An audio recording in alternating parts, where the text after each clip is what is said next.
La obra educadora, el árbol de la educación, capítulo 7. ¿Para quién es la educación?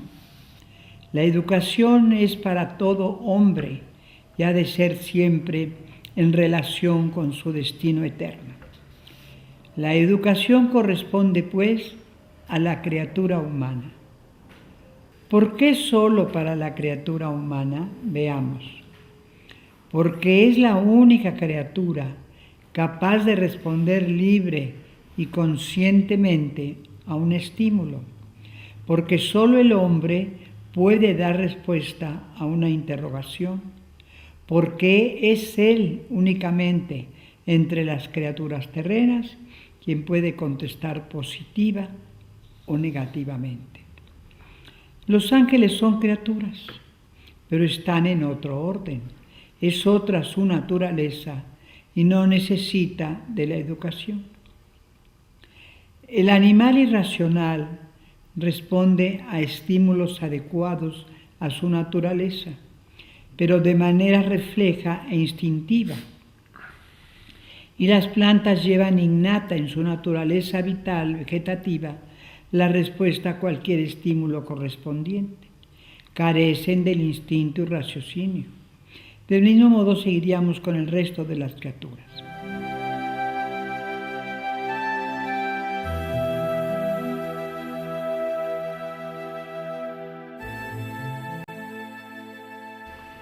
El hombre tiene conciencia y posee libertad para cooperar responsablemente a la buena educación.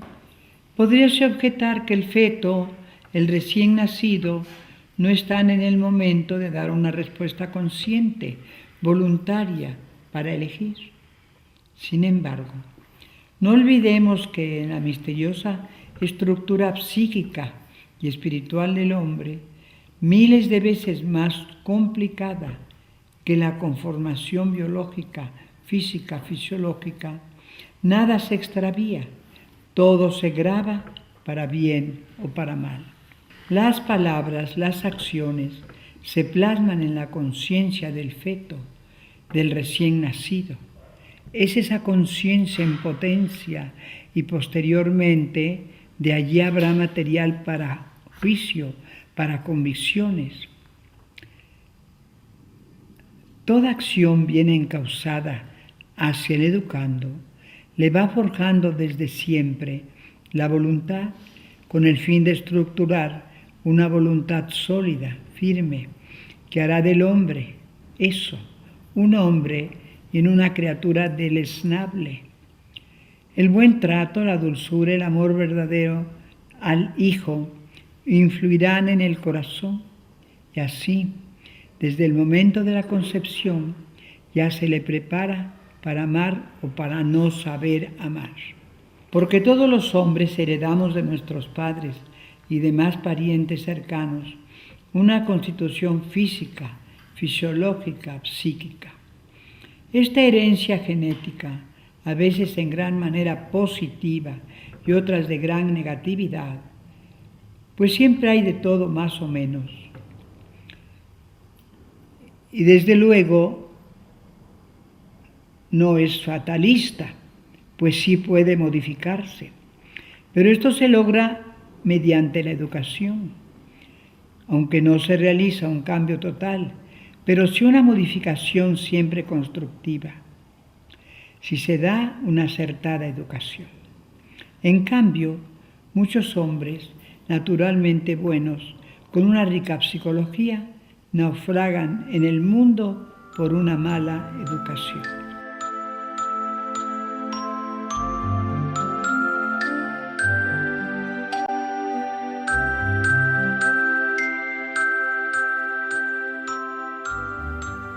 Porque siendo por naturaleza libre, hay que educarlo para la libertad. Hay que enseñarle que la perfección de la libertad reside en el equilibrio de su uso.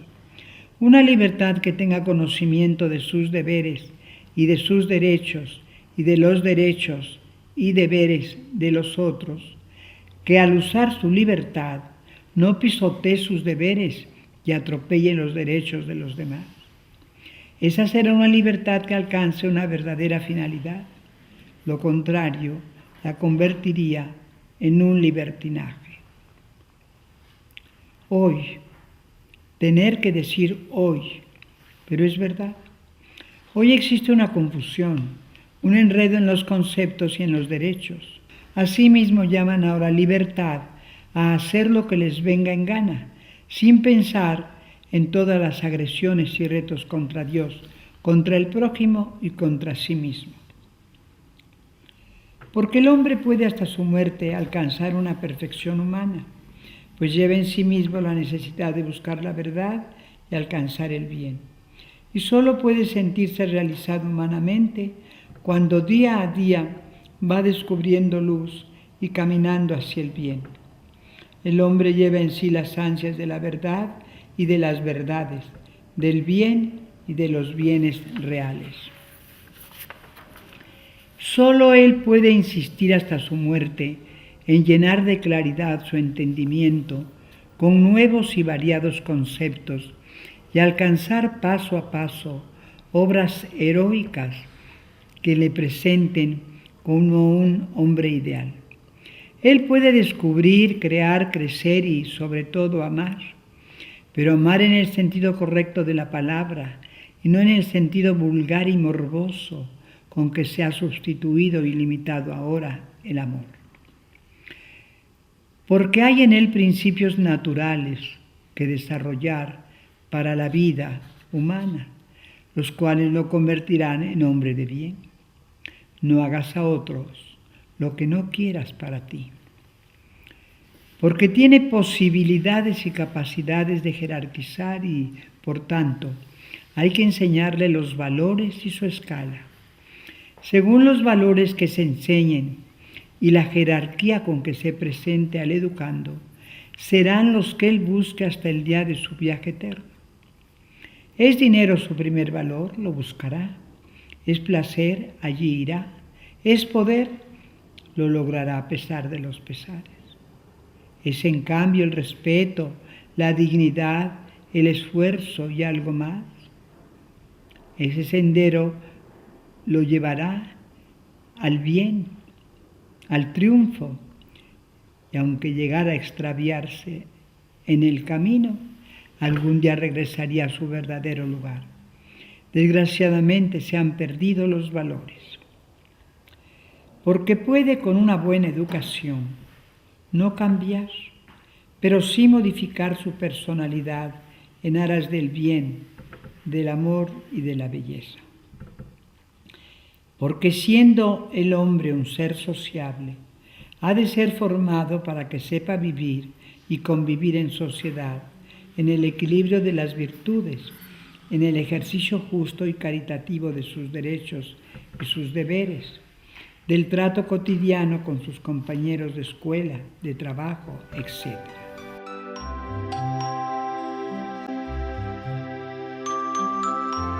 Pero no todo el hombre se concreta a lo humano, hay mucho más. Él tiene un destino, una vocación universal, que es su vocación hacia la eternidad feliz. Y aunque su naturaleza, como ya vimos, trae la necesidad de una felicidad perenne, no podría descubrirla sin una educación en la fe. Por eso la educación es solo para el hombre. Y todavía hay un porqué. Porque nace en pecado original. Si es verdad que tal pecado es borrado por el bautismo, también es verdad que no desaparece la concupiscencia, consecuencia del primer pecado de nuestros primeros padres. Concupiscencia, que es la tendencia hacia lo cómodo, hacia lo placentero, hacia lo caprichoso, aunque todo ello lo lleve a ofender a Dios y a perder quizá la felicidad terrena y después la eterna. Por ello hay que educarlo para que sepa por qué y cómo vencer a la naturaleza humana. Seguimos en los porqués, porque su felicidad ha de iniciarse aquí en la tierra, aunque imperfecta, como anticipo de la felicidad eterna. El hombre ha nacido para ser feliz, y hay que enseñarle a hacerlo, instruyéndolo en el verdadero concepto humano y cristalino de lo que es realmente la felicidad. Esta, la de ahora, es como un trasunto de la eterna bienaventuranza y no ha de vivirse falsamente. Hay que educar al hombre, porque trayendo impresa en su naturaleza la necesidad de un ser supremo, de la felicidad y de la eternidad, es menester conducirlos a su fin con medios adecuados.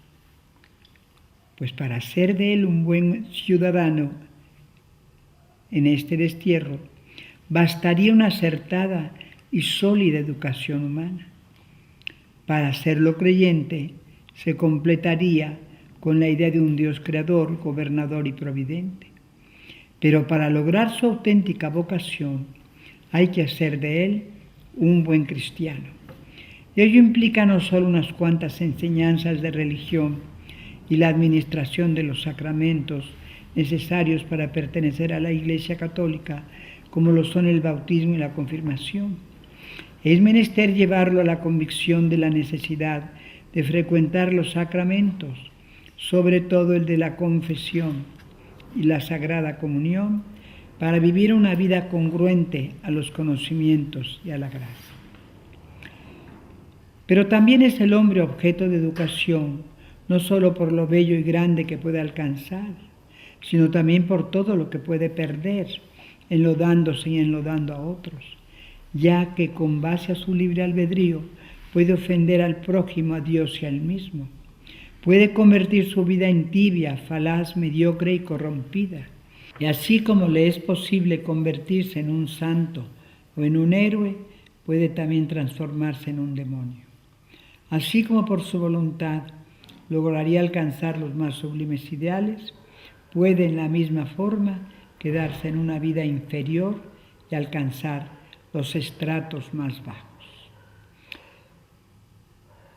Por ello es tan importante saber motivar, hacer buen uso de la educación y administrarla bien, formar al hombre en los verdaderos valores, en los auténticos principios, y aunque tenemos la resistencia de los genes, de la concupiscencia, del propio temperamento y de todo el gran ambiente, con la gracia de Dios y buena voluntad podemos combatirlo todo.